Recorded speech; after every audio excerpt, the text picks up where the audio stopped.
Hey guys, for now don't look at that. I want you to look up. Way up. Check out my giant flagpole. I just put this in. I actually never thought I'd own one, but I was checking out the VEVOR site and they have this flagpole kit for 130 bucks. What I did was I used a clamshell post hole digger, dug down 24 inches, and you can see here there's a sleeve. I cracked it there, but there's a sleeve that the pole fits into. So I've concrete the sleeve in 24 inches. Eventually there'll be a garden around here.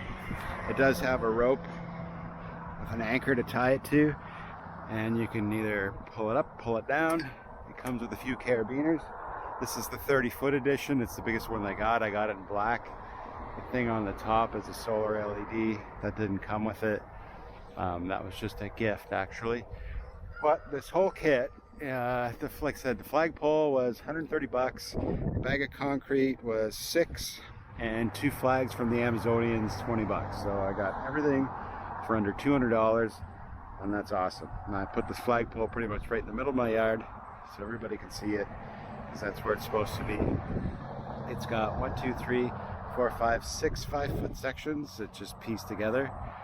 Very easy to do. I had this done in less than an hour. The longest part was waiting for the concrete to set, and I'll show you over here.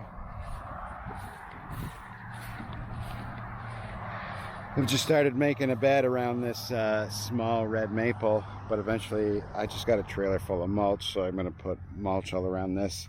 But this is what it's going to look like over here as well. There's going to be a circle around it, a bunch of flowers and mulch, so it'll look pretty sweet. So if you're looking for a inexpensive flagpole, VEVOR is your best bet. Thanks for watching, guys. We'll see you in the next video.